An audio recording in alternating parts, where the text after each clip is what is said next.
કાશ્યપ ઋષિ હતા. તો આજે કાશ્યપ ઋષિના પરિવારની વાત કરવી છે.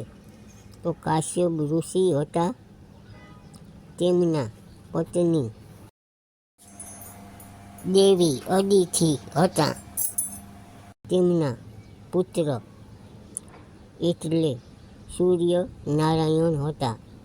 એમના પુત્ર હતા સૂર્યનારાયણના પત્ની એટલે રાંદલમાં, અને બીજા પત્ની એટલે છાયામાં હતા. સૂર્યનારાયણ અને રાંદલમાં અને છાયામાંના સંતાનો 5 હતા. રાંદલમાંના સંતાનો 3 હતા.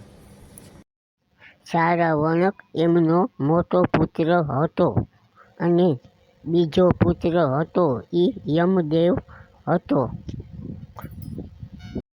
એમના એક દીકરી હતા, તે યમનામાં દીકરી હતા. છાયામાં એટલે રાંદલમાંના પડછાયામાંથી પ્રગટ થઈ, એટલે કે છાયામાં કહેવામાં આવી. છાયામાંના સંતાનો 2 હતા, એટલે દીકરો શનિદેવ અને દીકરી તાપીમાં હતા. તે 2 છાયામાંના સંતાનો હતા. આ વાત કાશ્યપ ઋષિના પરિવારની વાત હતી. તેમના સંતાન અને પરિવારની વાત હતી આ.